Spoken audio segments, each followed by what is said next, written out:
Gente, umas coisas para falar. Então, meu nome é Arthur, né? Eu vim aqui já assistir a aula do André uma vez. Vocês já lembrar, né? Acho que não vem muita gente que assistir a aula de fora, né? Não. De cueca não. De cueca? Então assim, de cueca. Igual você viu, uma canção. Aquele meu shortinho eu comprei, sabe onde eu comprei? Não. No Londres. Última moda de 2014. Sim. Comprei em abril de 2014. Mas, né, não sei que sessão que eu fui lá, né? Essa é a acho que essa noção. Eu não consigo entender o que eles acham. Continua. Então sou pastor do Lucas, da Jaque, da Priscila, do Vanderlei, da Michele. Não foi mal. Rafael. Aquele Rafael, e o neném. Valentina. A Valentina, Valentina, senão é muito bonita, não sei o que é isso. E o Marcelo e o Jonathan também estão lá com a gente. Então é isso, meu nome é Arthur, sou pastor da República e eu me converti no Carnaval de 2005, aqui mesmo, mais ou menos nesse lugar. Assim. Aqui que a gente fazia os acampamentos da igreja, e aí aqui ficava a banda e as cadeiras ficavam daqui para lá. Assim. E aí eu me converti aqui e recebi meu chamado pastoral aqui, há 11 anos atrás. E Deus não muda, né? O mesmo Deus que me chamou. E meu sonho era assim, quando me converti, meu sonho era pregar em acampamentos. Pregar nos acampamentos da igreja. Porque eu tinha me convertido no acampamento da igreja, eu queria pregar nos acampamentos. Nunca preguei nos acampamentos, mas eu vim aqui pregar no lugar que tinha os acampamentos hoje. Então Deus tarda, mas não falha. Então, vamos orar? Pai, obrigado porque o Senhor está aqui. Nós só queremos estar perto do Senhor, Deus. Obrigado pela sua presença, Jesus. Ministra o nosso coração aqui, Senhor. Socorro, Senhor. Quero compartilhar as coisas que o Senhor tem falado comigo, mas é tão difícil, Deus, a gente fazer isso, Deus. É só o Senhor que consegue fazer isso. Eu venho aqui, Deus, me ajuda. Eu quero me divertir muito com o Senhor nessa noite. E que os meus irmãos também se divirtam com o Senhor, recebam do Senhor, se alegrem no Senhor. Toca, Deus, pessoas aqui em nome de Jesus. Salmos capítulo 2.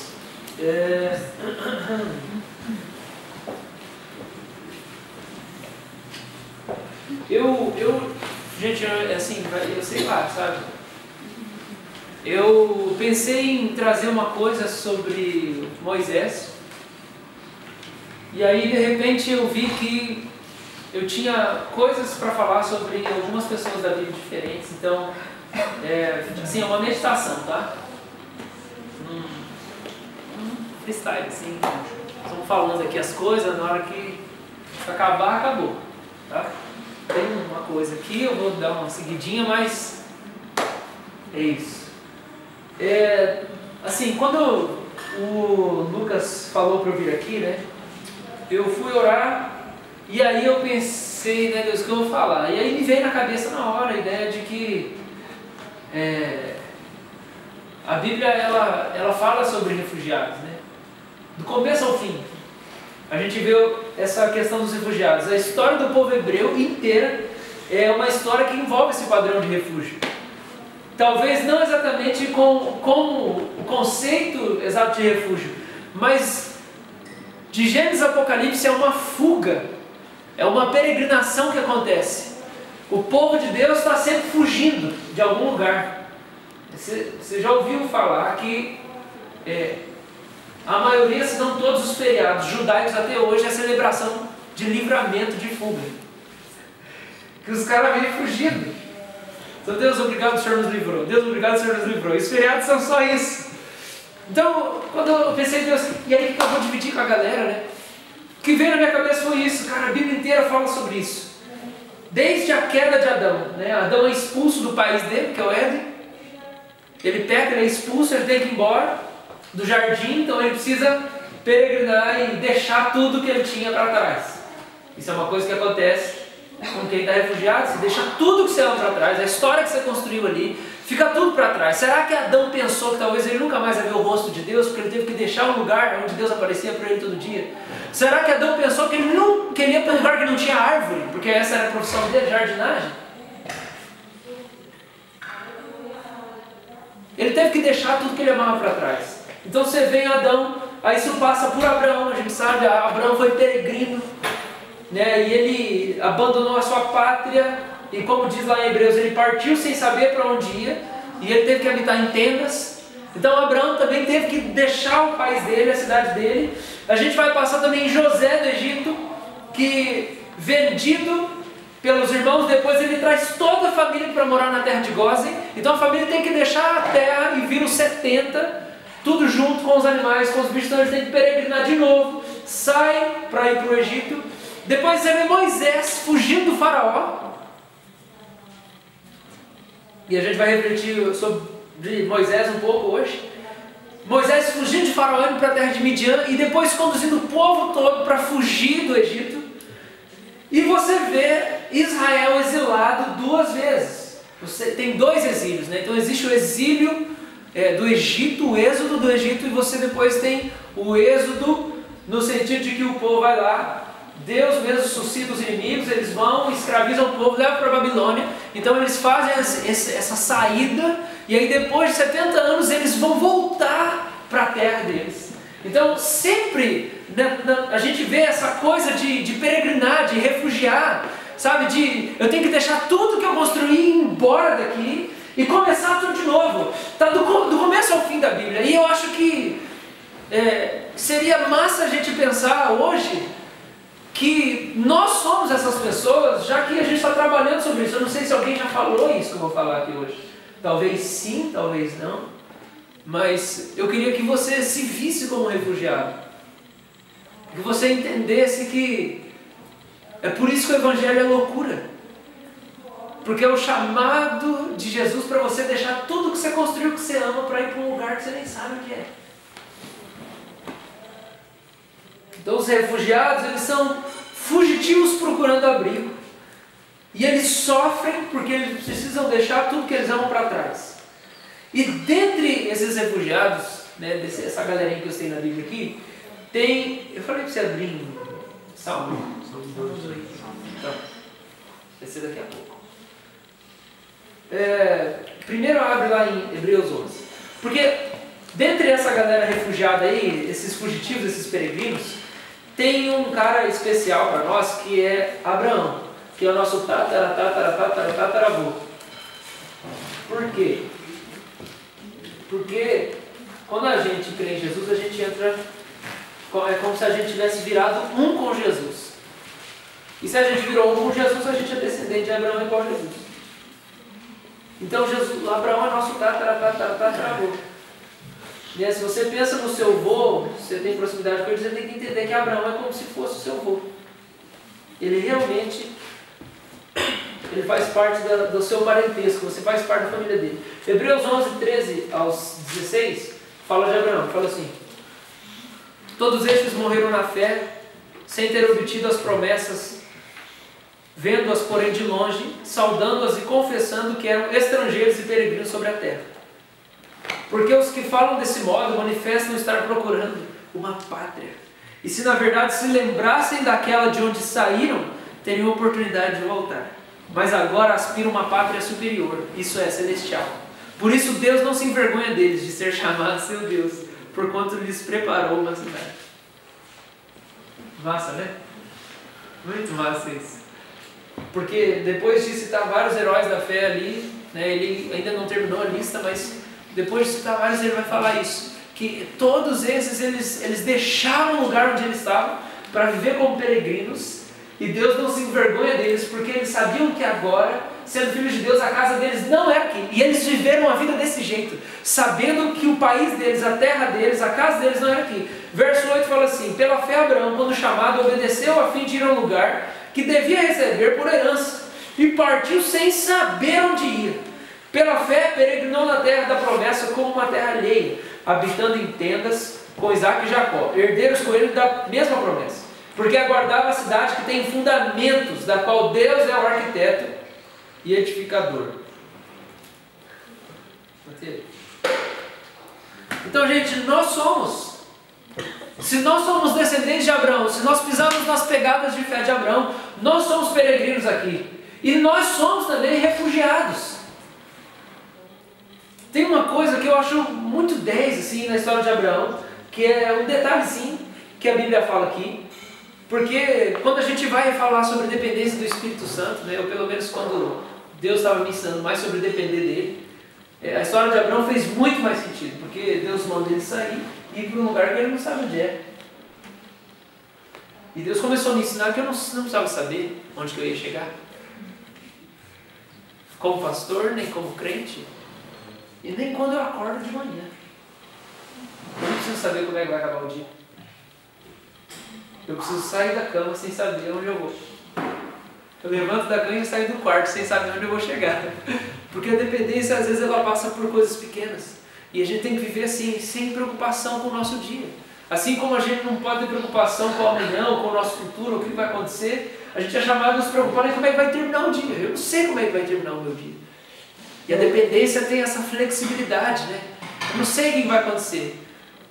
Hoje, acordei lá na minha avó e aí eu ia levar o carro do meu pai, que é o carro que eu vim para arrumar. Eu não tenho carro, tenho uma bis. E é difícil vir de bis, né, aqui. Eu quero vir ainda, mas não dessa vez. E de noite e tal, né? E aí tinha um pessoal vindo comigo. E aí eu ia levar o carro para trocar a bateria, porque ele estava funcionando. Nossa, vai secar a bateria lá. E no fim eu não consegui levar. Dependência, Deus, o senhor vai cuidar desse carro aqui, se estragar a bateria no meio do caminho. O senhor é meu Deus, o senhor que sabe de tudo. E eu vim com a bateria meio ruim, e meu pai falou assim, então a bateria esse dia não funcionou, mas eu estou com mais medo do pneu estourar. Enfim, eu ia lá, quando eu estava chegando, primeiro, eu liguei para as meninas da igreja e eu falei assim, é perto da casa de vocês, eu vou ficar umas 2 horas sem fazer nada. Vocês me buscam lá para eu ir almoçar na casa de vocês? Elas, não vai dar certo, porque não sei o que, não sei o que, não sei o que, não sei o que vai estar aqui. Aí eu achei que ia dar, eu falei, tá bom, então beleza. Então eu fico lá 2 horas sentado lá esperando sem fazer nada. Aí não deu certo. Quando eu estava chegando para levar o carro para trocar a bateria, meu pai falou assim, os caras falaram que não tem bateria lá, então nem adianta ir hoje, é só outro dia. Eu falei, Deus, o senhor estava cuidando de tudo mesmo. Em vez de eu ficar irado, eu sou pastor, tinha que ter dito, sim, nós vamos te buscar, pastor. Ou então assim, não, vocês vão ter que trocar essa bateria aqui, porque eu vim aqui. Eu estava chegando, estava na frente do lugar, né? E a dependência, ela passa por isso, os imprevistos. E Deus chamou Abraão para viver assim. Assim, ó, nem vou falar onde é que você vai, só vai. Você não sabe onde você vai chegar. E isso passa até pelo nosso dia. Às vezes a gente quer ter o dia todo certinho. E não funciona assim. Deus nunca vai falar tudo o que vai acontecer na sua vida. Ele não quer falar. Ele não vai falar. Não importa o profeta que você seja. Ele não vai falar tudo o que vai acontecer na sua vida. Primeiro, porque você vai esquecer, você não vai conseguir anotar. Segundo, que a relação funciona nesse negócio. Cadê o romance? A surpresa? Tem que, né? Ele não vai falar na hora que você tiver uma doença, na hora que vier um câncer. Ele não vai falar. Ele não vai falar nem se você vai ser curado ou não. Ele não vai falar isso. Ele quer que você viva um dia de cada vez, curtindo a soberania dele, curtindo a dependência, igual Abraão, nosso pai, fez. Então ele foi chamado para sair da terra dele, sem saber para onde ele ia chegar. E aí a Bíblia fala assim que ele vivia em tendas com Isaac e com Jacó. Agora, fiz um velório essa semana, e o texto que chamou a minha atenção foi o texto de Pedro e de Paulo, onde Pedro fala assim, nós temos uma certeza que se o nosso tabernáculo se desfizer, nós temos uma casa no céu permanente, não feita por mãos humanas. Pedro e Tiago falam isso. Pedro e Tiago usam a mesma palavra grega para se referir ao corpo. 1 Pedro 1, 10 e 11, eu acho, e Coríntios 5. 1 ou 2 Coríntios 5. Que Paulo vai falar que quando a gente está ausente no corpo, a gente está presente com Cristo. E aí os dois usam uma palavra grega que significa que a gente tem na Bíblia como tabernáculo. E essa palavra grega, tabernáculo, na verdade significa tenda. E o que Pedro e Paulo estão falando é que o nosso corpo é uma tenda. Então eles estão falando, se essa tenda aqui se desfizer, não tem problema, porque a gente tem uma casa, um edifício no céu eterno, feito não por mãos. É tão 10 o link que eles fazem com Abraão, porque Abraão saiu da terra dele para ir para um lugar que ele não sabia onde era, mas ele sabia que ele estava buscando uma cidade que o arquiteto era Deus, como fala em Hebreus. E até ele chegar nessa cidade permanente, ele morava em tenda. E Pedro e Paulo falam que o nosso corpo é uma tenda, onde a gente mora dentro dele. Então, queridos, não sobra dúvida para nós e que a gente é chamado para viver exatamente igual a Abraão.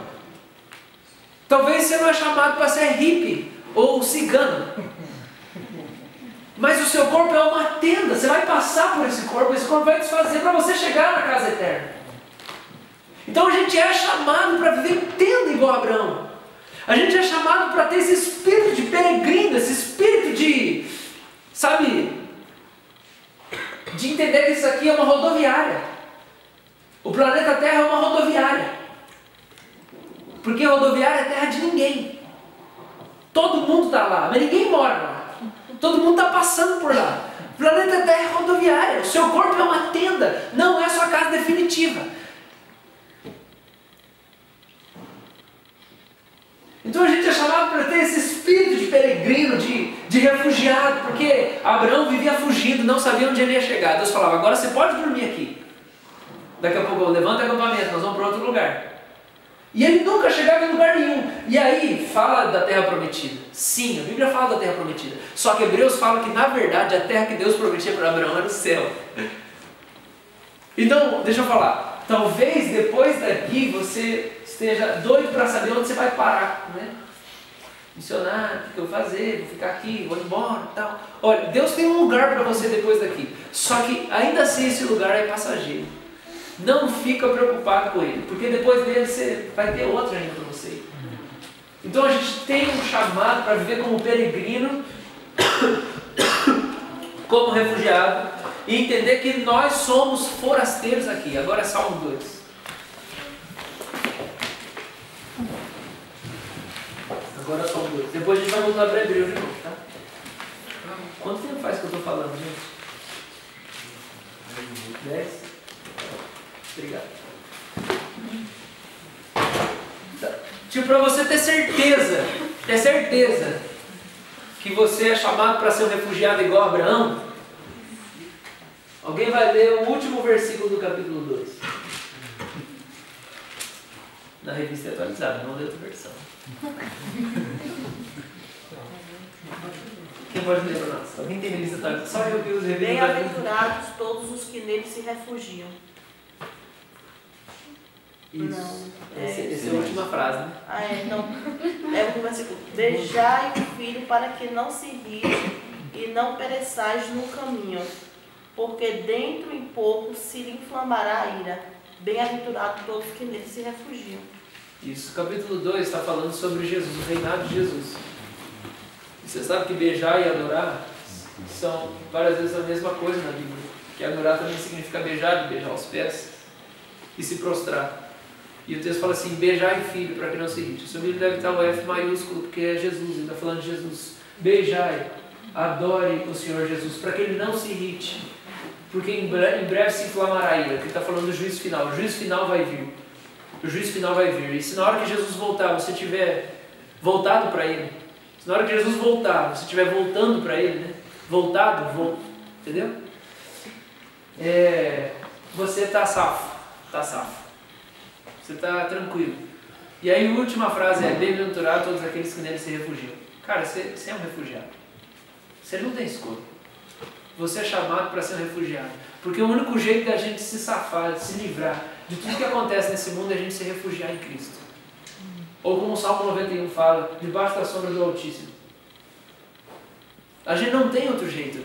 Gente, o coração do crente não vai ser consolado nessa vida, a não ser em Cristo. Se você é convertido, você está lascado, velho.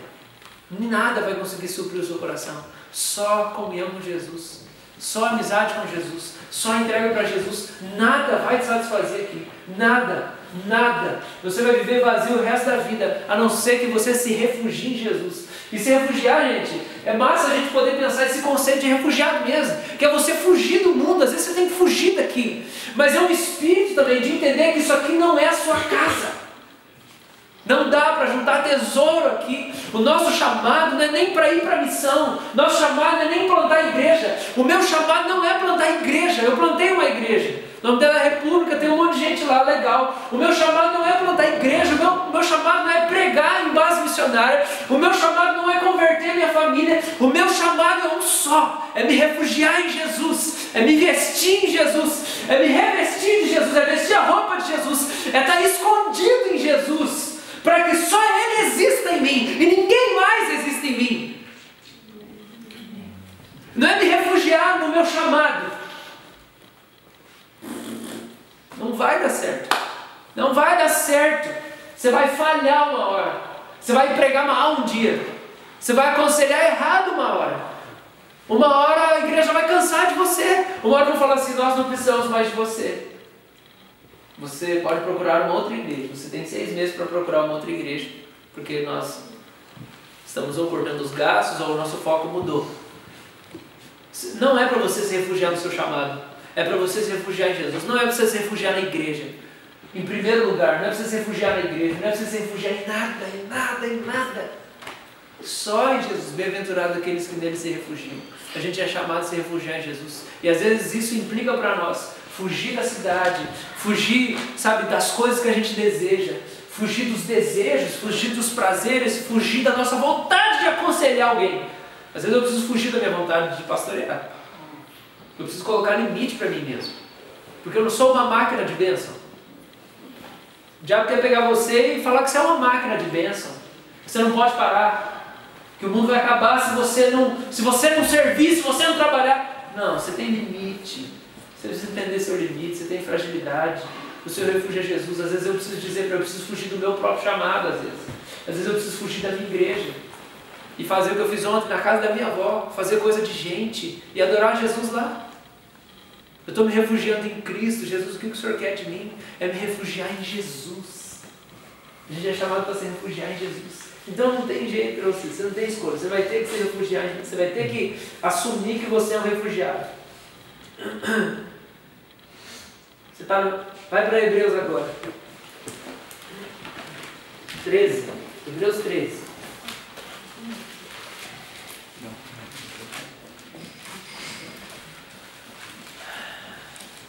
I love this versículo.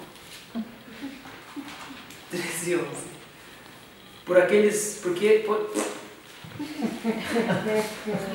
Essa cabeça mais rápido do que a boca. Pois aqueles animais cujo sangue é trazido para dentro do Santo dos Santos pelo sumo sacerdote como oblação pelo pecado, tem o corpo queimado fora do acampamento. Por isso foi que também Jesus, para santificar o povo, pelo seu próprio sangue, sofreu fora da porta. Saíamos, pois, a ele, fora do arraial, levando o seu vitupério. Na verdade, não temos aqui cidade permanente, mas buscamos aqui a de vir.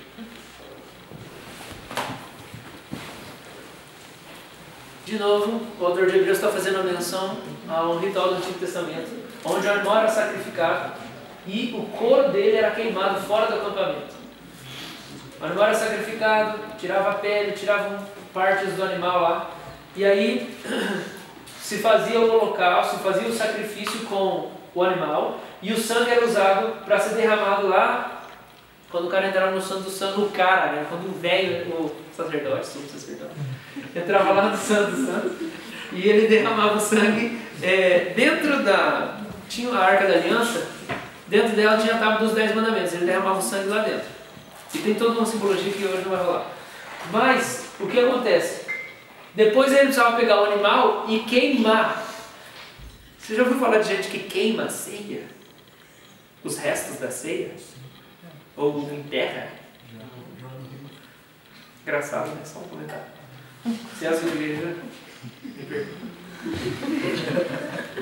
Eu acho que é baseado nisso aqui. Eu acho que é baseado nisso aqui. No fato de que o resto que não se usava do sacrifício, o cara ia queimar fora da cidade. O que esse texto está falando é que, assim como de maneira figurada isso acontecia com o sacrifício, com os animais, Jesus, que foi o cordeiro por nós, ele foi morto fora da cidade. Olha lá. Versículo 11. Aqueles animais cujo sangue é trazido para dentro do Santo dos Santos pelo sumo sacerdote, como oblação pelo pecado, tem o corpo queimado fora do acampamento. Por isso foi que também Jesus, para santificar o povo pelo seu próprio sangue, sofreu fora da porta. Você sabe que ele teve que sair de Jerusalém. Ele teve que sair para fora da porta. E ele foi para o Gólgota.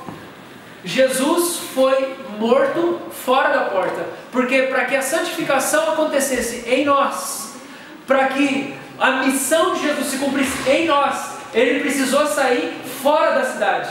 E aí o danadinho escreve aqui para nós, versículo 13.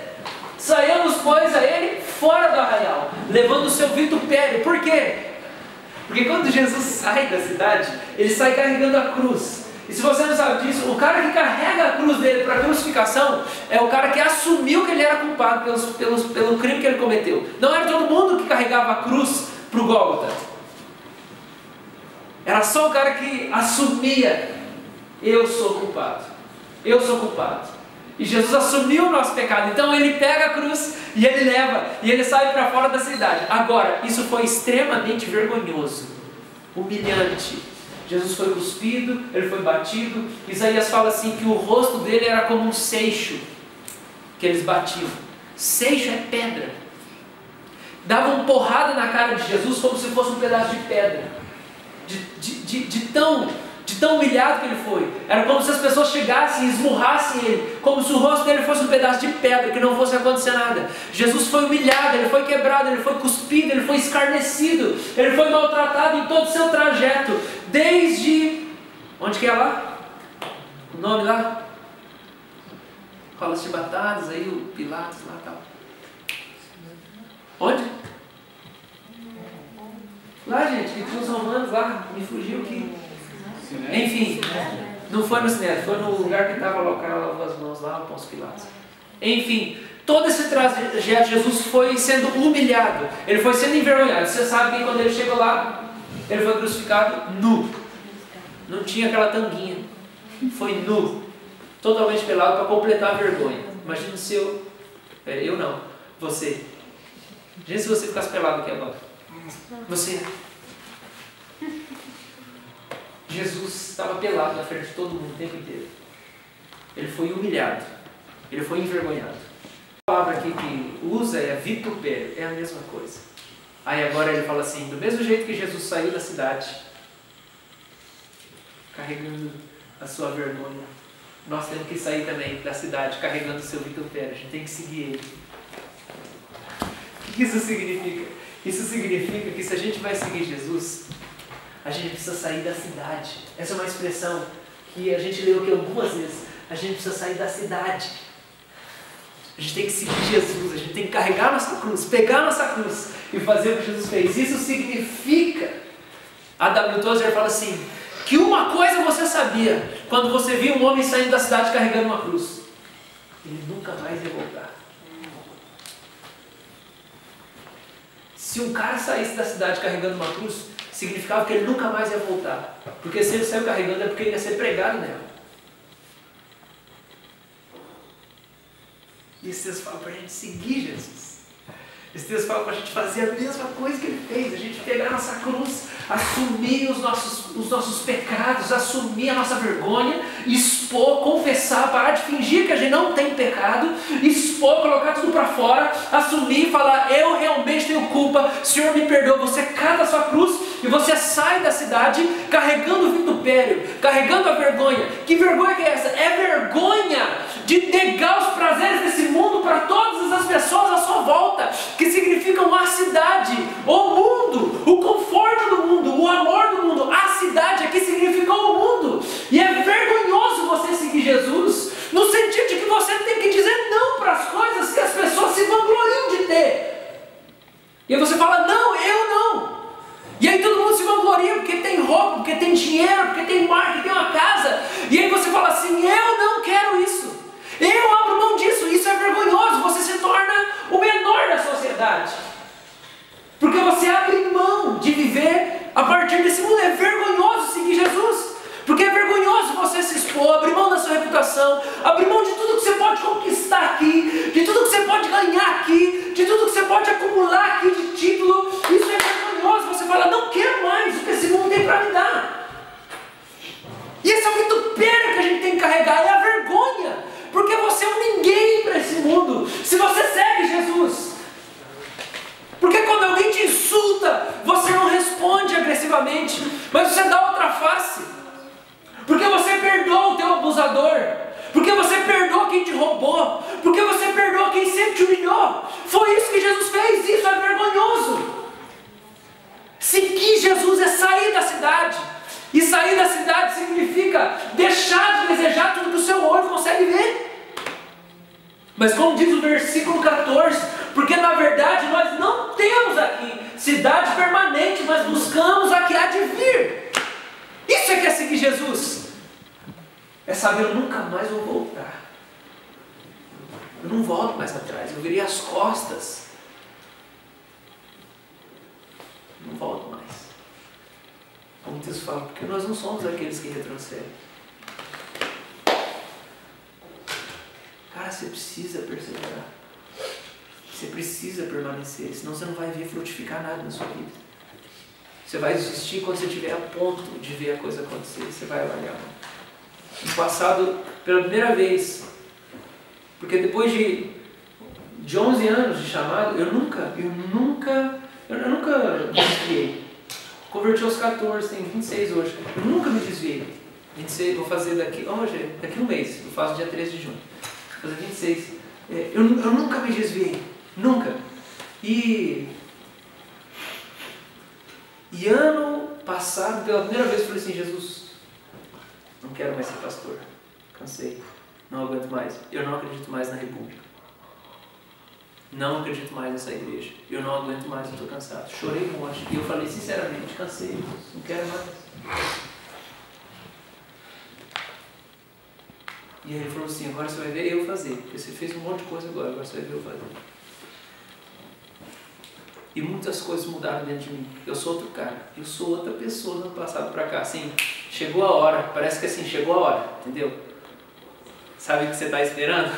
O que você está assim, quando Deus vai acontecer alguma coisa na minha vida? Quando que o Senhor vai mudar isso aqui em mim? Quando que não sei o que? Quando você está, tipo, esperando virar, tipo, né, o Hudson Taylor, o David Livingstone, sei lá quem. Você está querendo virar o Billy Graham. Você está, quando que vai vir? E cara, aconteceu. Começou a acontecer. Eu sou outro cara, do ano passado pra cá. Eu não sei nem descrever porque eu ainda estou descobrindo. Hoje eu tive um tempo com uma pessoa próxima e essa pessoa é formada em psicologia. E aí, tipo, tentando, eu falei assim, olha, eu não sei nem dizer o que está acontecendo comigo. Eu não sei nem explicar o que está acontecendo comigo, mas eu sou outra pessoa, eu sou outro cara. Mudou, Jesus me mudou. Na hora que acabou minha força, Jesus veio e falou assim, agora é o que eu vou fazer. Eu estou dizendo isso para dizer, você tem que perseverar. Você tem que perseverar. Você tem que virar as costas e não voltar mais. Você tem que pegar a sua cruz e sair dessa cidade. Essa cidade é a cidade que você construiu na sua cabeça. É os seus projetos, é os seus planos, é aquelas coisinhas que você quer, as suas vaidades. Eu quero casar com uma mulher assim, quero casar com um cara assim, que seja assim, assim, assim. Deixa Jesus escolher tudo para você, vai. Deixa Ele escolher tudo para você. Deixa Ele dizer onde é que você vai ser pastor, onde é que você vai ser missionário. Deixa Ele dizer. Deixa Ele dizer quanto que você vai ganhar. Deixa Ele dizer quantos filhos você vai ter. Deixa Ele dizer tudo sobre a sua vida. Para de viver. Deixa Jesus viver dentro de você. Sai da cidade, pega a sua cruz. Pega a sua cruz e vai, morre. Carrega a sua vergonha. Aquilo que é vergonhoso para o mundo. Não para Deus, porque o Pai nunca teve vergonha do que Jesus estava fazendo. O Pai nunca se envergonhou do que Jesus fez. Nem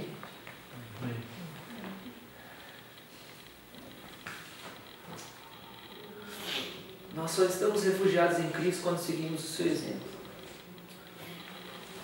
Isso significa, gente, sacrifício. Mas isso significa estar refugiado em Cristo, como a gente lê no Salmo 2.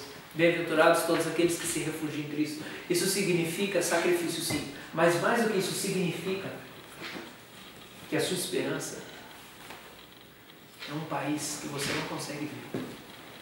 A sua esperança é o reino do céu. E é o reino do céu se manifestando aqui. Mas não é um lugar, não é o sonho da casa própria. Não é. Você sabe que a Caixa agora não está liberando mais, né?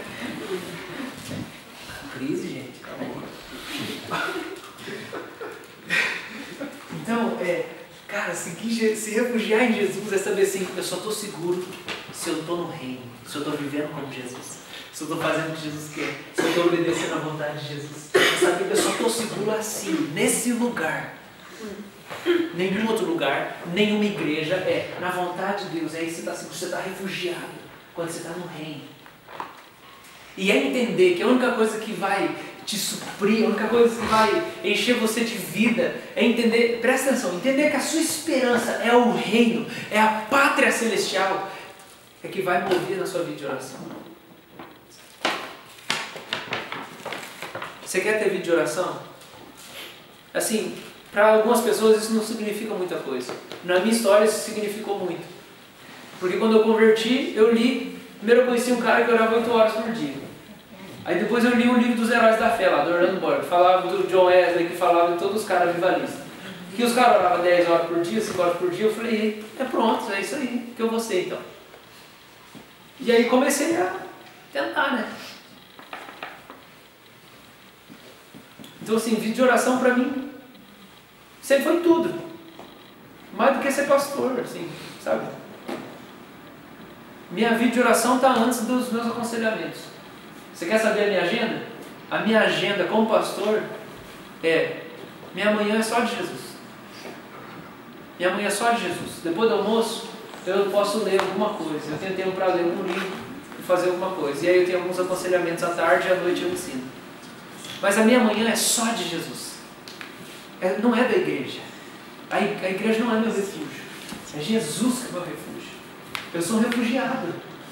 Às vezes eu tenho que fugir da república, que eu não aguento mais. Às vezes eu tenho que fugir da minha família. Jesus é o único lugar que eu posso deitar minha cabeça no colo dele. É só quando eu estou vivendo do jeito dele. É só quando eu corro para ele. É isso que move a minha vida de oração. É saber que existe uma pátria, existe um reino, existe uma cidade que eu não consigo ver, mas que eu nasci para ela. E quando eu me entrego para o reino dele, quando eu me entrego para o rei, para essa cidade espiritual, quando eu volto os meus olhos para o céu, quando eu volto os meus olhos para ele, o gozo enche a minha alma. É isso que move a minha vida de oração. Eu quero Jesus, eu quero estar perto do Senhor. Eu queria refletir agora sobre a vida de Moisés, para a gente caminhar aí. Então a gente falou de Jesus, a gente falou de Abraão, rapidinho, né? Como refugiados. E eu queria falar de Moisés, porque foi ele que me chamou mais a atenção. E eu queria que a gente vai ler Êxodo primeiro. E depois a gente vai ler Hebreus. Êxodo capítulo 2.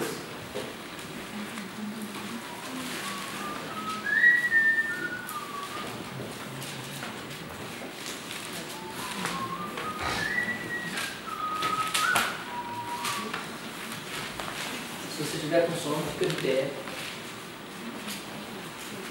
Dá umas marchadas aí no colchão. Êxodo 2, 11. Êxodo 2, do 11 a 22. Naqueles dias, sendo Moisés já homem, saiu a seus irmãos e viu os seus labores penosos. E viu que certo egípcio espancava um hebreu, um do seu povo. Olhou de um e de outro lado, e vendo que não havia ali ninguém, matou o egípcio e o escondeu na areia. Saiu no dia seguinte, e eis que 2 hebreus estavam brigando, e disse ao culpado: por que espancas o teu próximo? O qual respondeu: quem te pôs por príncipe e juiz sobre nós? Pensas matar-me como mataste o egípcio? Temeu, pois, Moisés e disse: com certeza o descobriram. Informado desse caso, procurou o faraó matar a Moisés. Porém, Moisés fugiu da presença do faraó e se deteve na terra de Midian. Olha lá o refugiado. E assentou-se junto a um poço. O sacerdote de Midian tinha 7 filhas, as quais vieram a tirar água e encheram os bebedouros para dar de beber ao rebanho de seu pai. Então vieram os pastores e as enxotaram dali. Moisés, porém, se levantou e as defendeu, e deu de beber ao rebanho. Tendo elas voltado a Reuel, seu pai, este lhes perguntou: por que viestes hoje mais cedo? Responderam elas: um egípcio nos livrou das mãos dos pastores, e ainda nos tirou água, e deu de beber ao rebanho. E onde está ele? Disse às filhas: por que deixastes lá o homem? Chamai-o para que coma pão. Moisés consentiu em morar com aquele homem, e ele deu a Moisés sua filha Zípora, a qual deu à luz um filho, a quem ele chamou Gerson, porque disse: sou peregrino em terra estranha. Então, nosso último refugiado analisado aqui hoje é Moisés. Jetro é fundador da Mais Midian, sede Midian. Porque chegou um cara esquisito lá, que nem sabia, mas ele estava fugindo do faraó que queria matar ele, então está refugiado, e ele de repente aparece lá. Aí ele ajuda lá as meninas, e daqui a pouco o Jetro fala assim, faz 3 perguntas para ele. Onde ele está? Por que o deixaram lá? 3 perguntas não, ele fala 3 coisas. Por que? Onde ele está? Por que deixaram ele lá? Traz ele para comer. Jetro foi o fundador da Mais aqui. Jetro ensina a gente como a gente cuida de alguém que está fugindo de uma situação de risco. Onde que ele está? Por que vocês deixaram ele lá? Traz ele para comer. Foi a sensibilidade do coração de Jetro. E a pergunta, para a gente fazer, refletindo sobre o objetivo de cada um aqui na escola, onde estão os refugiados? Onde estão os refugiados? Será que nós podemos cuidar deles?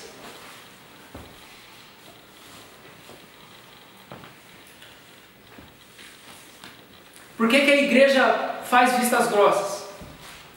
Pergunta Jetro, por que vocês deixaram ele lá? Por que a igreja faz vistas grossas? Será que a igreja não pode servir eles? Gente que deixa tudo para trás, gente que perde tudo, gente que abandona a família, pedaço de família, terra, casa, sonho, álbum de fotos, gente que deixa lá apostila, livro, que deixa sofá, que deixa boneca, que deixa roupa, que deixa o lugar onde casou, que deixa o lugar onde cresceu, gente que deixa tudo e nunca mais vai voltar. Será que a igreja percebe essas pessoas? Será que a gente tem conseguido perceber essas pessoas? Será que a gente tem notado essas pessoas no nosso dia a dia? Eu sei que, para você talvez não faz muito sentido eu estar falando isso, mas será que como igreja a gente não pode talvez ter mais uma gana assim, um pouco maior de assim, Deus, eu preciso mexer o coração da minha igreja. Eu preciso mover a igreja de Jesus tem que acordar. Será que a gente não pode servir esses caras? A gente sabe, presta atenção, a gente sabe que Moisés depois se torna o libertador da nação, não é verdade? É o refugiado que se torna o libertador da nação, mas antes ele precisou passar 40 anos lá em Midian para poder se estabilizar, constituir família, criar vínculo, criar laço, aprender a amar o povo onde ele estava. A minha pergunta é, será que nós, e aí vou falar de vocês, vou falar de mim como igreja, será que nós estamos abertos para a possibilidade de estarmos dando refúgio e servindo as pessoas que Deus levantará para transformar totalmente o nosso país e revelar o Evangelho? Porque foi isso que Moisés virou, cara. Ele virou a revelação da glória de Deus. É o refugiado que foi cuidado e virou um libertador do país. Será que nós estamos tendo na nossa cabeça a ideia de que essas pessoas que nós estamos recebendo podem ser o nosso Moisés hoje? Que vão libertar o Brasil, que vão espalhar o Evangelho, que talvez o maior vivalista que nós vamos ver no nosso tempo vai ser um refugiado que nós vamos acolher e que vai pregar Jesus por aí. Será que a gente tem na nossa cabeça essa ideia? Mas que primeiro esse cara precisa dessas coisas que Moisés teve. Ele precisa constituir família, ele precisa saber a língua, ele precisa gostar do povo. Gente, não tem povo mais difícil que o povo escravo. Povo escravo, gente. Povo escravo é frio, é sem sentimento, é tratado que nem bicho. Povo escravo é tratado que nem bicho, não tem emoção. Você não lida, não relaciona, não tem simpatia. E Moisés vai libertar esse povo. É esse povo que Moisés vai libertar. Agora deixa eu falar uma coisa aqui. Eu estou falando isso porque isso é para nós como igreja, mas isso é para você que já está engajado, mas que talvez não tenha noção do tamanho da coisa que você está fazendo. Quem que assumiu a presidência ontem? Michel Temer. Você sabia que Michel Temer é filho de libanês? Quem sabia? Só nós aqui. Tá. A família dele veio em 1920 para o Brasil. Ele nasceu em 1940. Ele é o presidente da República. Será que se a mais existisse, ou se a igreja fosse sensível, tivesse aprendido com o Getro na época, a gente teria um presidente cristão hoje?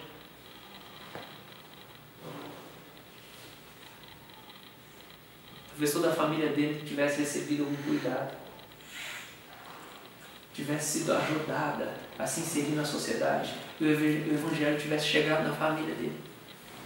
E será que hoje a gente não teria um presidente cristão para ser o Moisés do nosso tempo?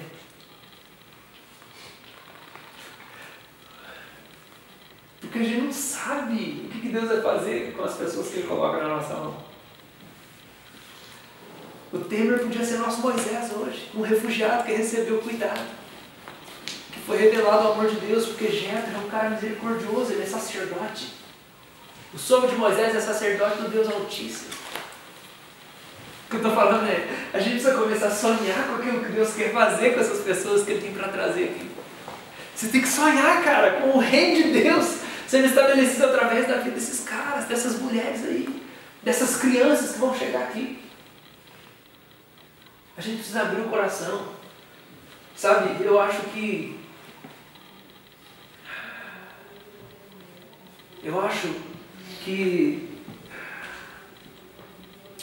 se a gente entender que a gente é refugiado, e a gente refletir um pouco sobre Moisés, vai ficar mais fácil para a gente. No sentido de despertar a igreja, no sentido de como que nós vamos lidar com essa galera que vai chegar. Eles estão para chegar quando? Começar a chegar aí. A previsão é junho, talvez. Junho. Esse ano ainda. Esse ano? Mês que vem? Julho, agosto. Uau! Os caras estão chegando aí. Então eu queria que a gente pensasse nisso, queria que a gente pensasse em Moisés. Porque se ele não fosse bem recebido lá, ele não ia estar nem aí, querer libertar o povo. Se ele não amasse o povo hebreu, ele não ia querer libertar o povo. Só que era na vida dele que Deus tinha chamado. E eu acho que se a gente entender um pouco a vida de Moisés, a gente é mais capaz de ministrar os refugiados.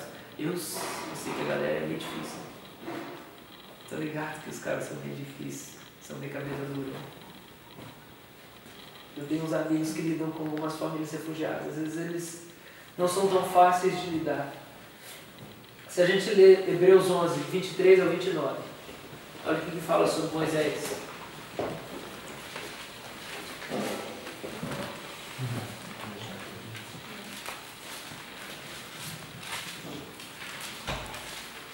Hebreus 11, 23. Pela fé, Moisés, apenas nascido, foi ocultado por seus pais durante 3 meses, porque viram que a criança era formosa. Também não ficaram amedrontados pelo decreto do rei. Pela fé, Moisés, quando já homem feito, engraçado isso, parece minha avó falando, homem feito, quando já era um homem feito, recusou ser chamado de filho da filha de Faraó, preferindo ser maltratado junto com o povo de Deus, a usufruir prazeres transitórios do pecado, porquanto considerou o opróbrio de Cristo por maiores riquezas do que os tesouros do Egito, porque contemplava o galardão. O que ele está dizendo aqui é que Moisés fez aquilo que a gente leu no capítulo 13.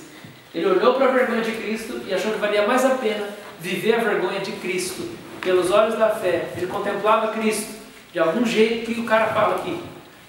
Ele via que valia mais a pena passar a vergonha de ser humilhado como um fugitivo, um refugiado, e tirando o povo e saindo fugindo dali, do que experimentar e desfrutar dos prazeres transitórios do pecado.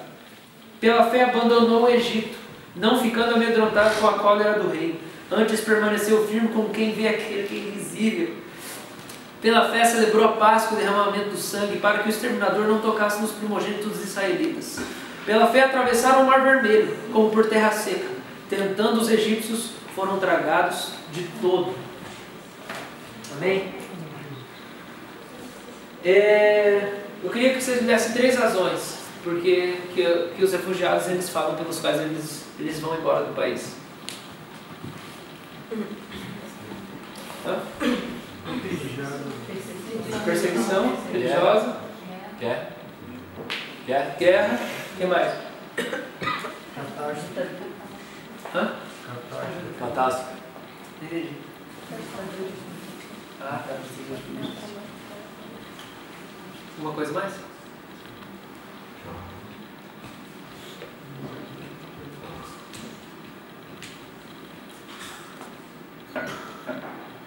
Beleza.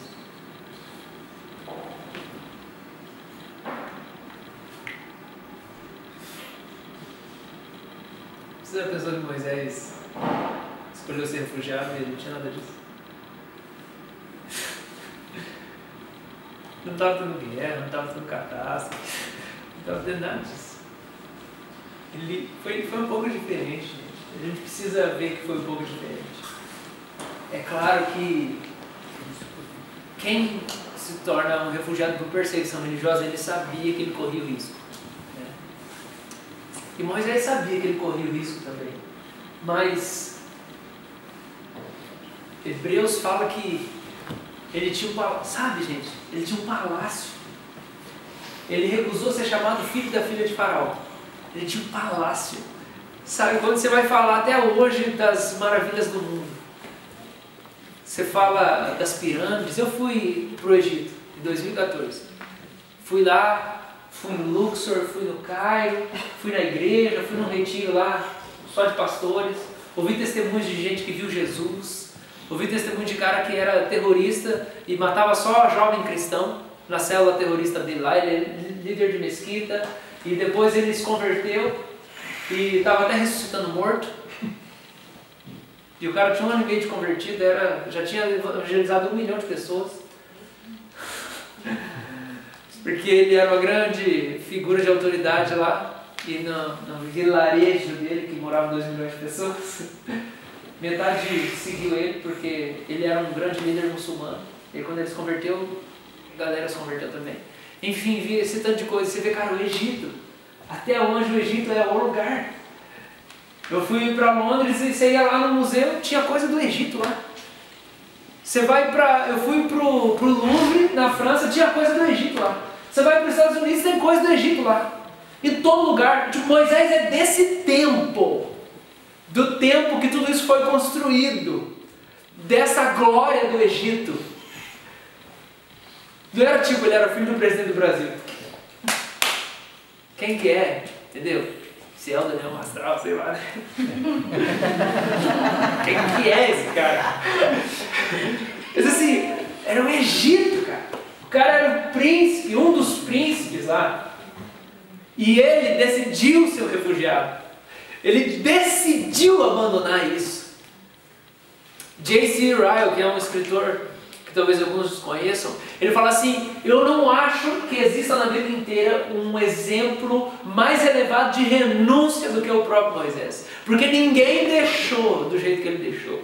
Ninguém deixou tamanha riqueza como ele deixou. Ninguém deixou tamanho status como ele. Ninguém deixou o tanto de prazer como ele deixou. Moisés deixou tudo. Ele escolheu, ele escolheu. Agora, olha o que fala no versículo 26. Olha por que ele escolheu. Porque considerou o próprio de Cristo por maiores riquezas do que os tesouros do Egito, porque contemplava o galardão. O que eu quero dizer é assim, eu sei que tem gente que tem que fugir porque recebeu Jesus. Eu sei. Mas, cara, nada se compara ao que Moisés experimentou. Nada se compara. Porque ninguém teve que deixar toda a glória que ele teve que deixar. Ninguém teve que deixar tudo que ele teve que deixar. Então, assim, Moisés não se tornou refugiado porque estava em guerra. Ele se tornou porque ele queria Jesus. Ele escolheu Jesus a custo de tudo que ele tinha na vida.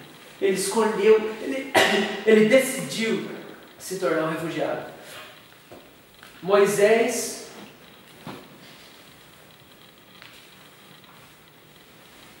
sabia que ia custar tudo.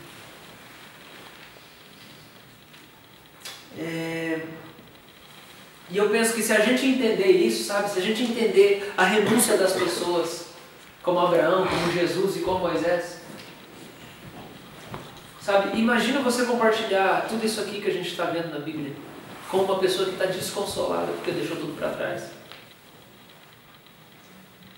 Será que a gente não tem aqui um banquete da palavra de Deus para dar de comer para um cara que perdeu tudo que ele tinha? Quando ele olha para os personagens bíblicos, que foram pessoas reais, os heróis da fé, que também perderam tudo que tinham. Será que a gente não consegue ser mais compreensivo se a gente assumir essa posição de Moisés, de deixar as coisas por causa de uma cidade que a gente não consegue ver, invisível? Sabe, gente, eu fico pensando que será que as únicas pessoas que vão ser capazes de consolar verdadeiramente os refugiados que estão chegando no Brasil não são os verdadeiros cristãos, que deixaram tudo por causa de Jesus também?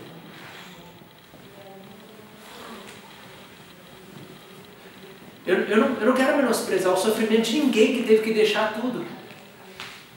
Mas assim, eu não preciso morrer por Jesus hoje no Brasil. Sabe? Eu não tenho essa necessidade de provar minha fé morrendo por Jesus hoje. Mas será que o cara que foi martirizado, ele não tinha pecado?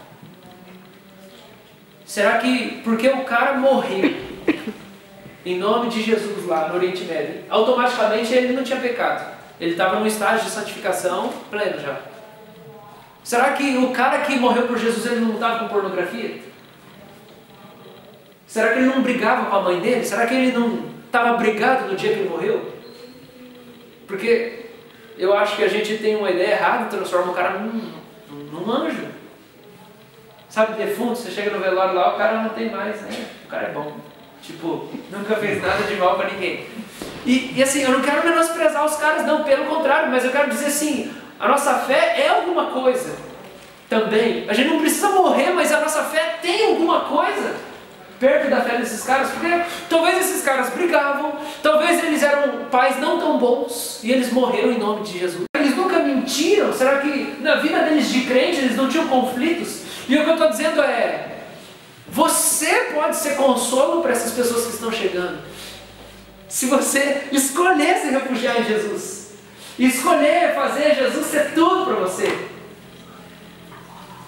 Eu acho que só quem deixou tudo para ter Jesus vai poder realmente consolar essas pessoas que estão chegando, que perderam tudo. Vocês estão entendendo o que eu estou falando? Sim. Senão a gente não vai poder mover o coração deles, a gente não vai poder ajudar esses caras a virarem os Moisés do nosso tempo. Então assim, você assume quem você é, você assume que você tomou sua cruz e saiu da cidade, que aí você vai poder com o mesmo espírito ajudar essas pessoas. Porque você deixou também tudo que você tinha, mesmo que você não teve que, talvez nunca ser espancado.